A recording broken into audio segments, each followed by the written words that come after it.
And today on Meet Your Maker, we're over at Spyderco. Could you introduce yourself? Hi, my name is Michael Janich. I'm the Special Projects Coordinator for Spyderco Knife Company. And today I've been asked to talk a little bit about the military tube. So this is something that we've released just recently. Actually, some of the first production pieces we sold here at the Blade Show 2023. So this is the military tube. This traces history back to the military. So the military was designed in 1996. Basically, Sal Glesser, co-founder of Spyderco, was asked if your son were being deployed in the military, if you were joining the military, what knife would you give him? And this knife was essentially designed to answer that question. So it's gone through a few design renovations or refinements over the years, but it's stayed pretty faithful to its original form. So what you have with the military, the first generation, is a LinerLock mechanism. So you have a CPM S30V stainless steel blade, LinerLock mechanism, so a traditional LinerLock. One of the interesting things about this, if you can look in detail, we learned to do LinerLocks from Bob Terzola. So one of the interesting things about the military is it actually has a concave ramp on the LinerLock. So what that gives you is kind of a fail-safe. There's a slight ridge. So if you apply pressure and the lock is under stress, it actually gives it a greater lock strength. And that's one of the things that was pioneered by Bob Terzola way back when. We don't incorporate it on all of our knives, but our finer LinerLocks have always incorporated that particular feature.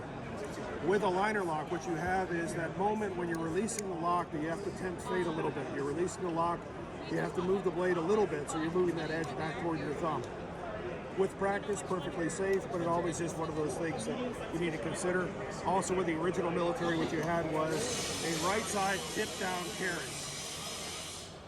So this was set up for only one carry position. For a large knife like this, no problem. You draw the knife, you're still in position to be able to open it very well.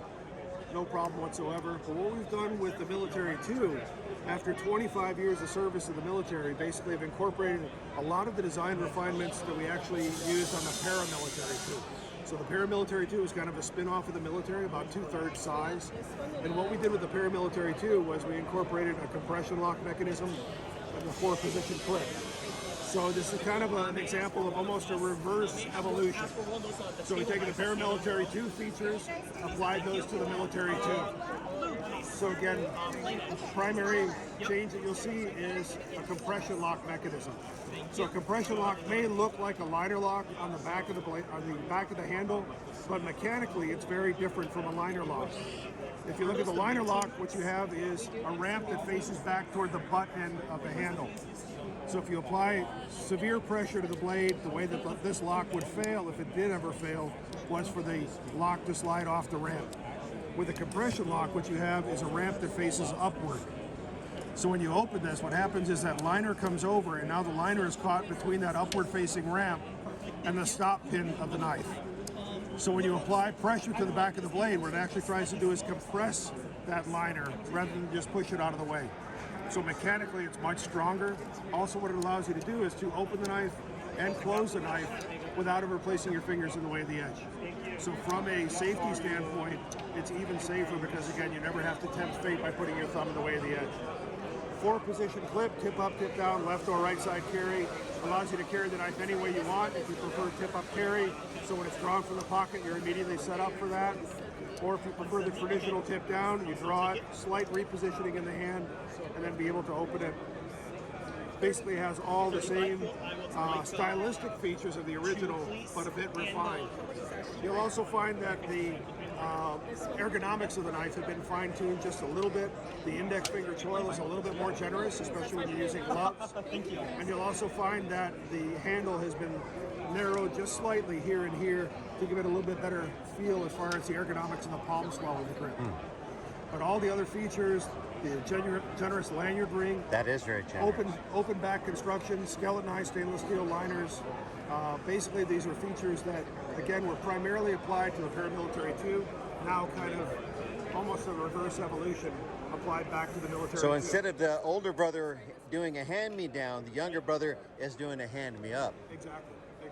Very it's good. Kind of an interesting way that evolution has happened, but it really has got to supercharge this design and represents a new era as far as the evolution of the military model. The military has been one of my favorite knives that I own, and to the fact that I own 3. Awesome. And I went through the process, and I had one two of them retrofitted for tip-up carry through the scales. Yes. But I can't tell you how happy and excited I am that we have this, so then I can get two more of those. Exactly. The versatility of that for people who like to carry paired knives, left and right side. It's awesome for that. For left-handers, even though the compression lock is right-hand biased, lefties learn to operate that very readily. So it really makes it a lot more versatile while maintaining all the critical characteristics of the original. And these are available everywhere now, right? So the first ones that came off the production line we brought here to the Blade Show.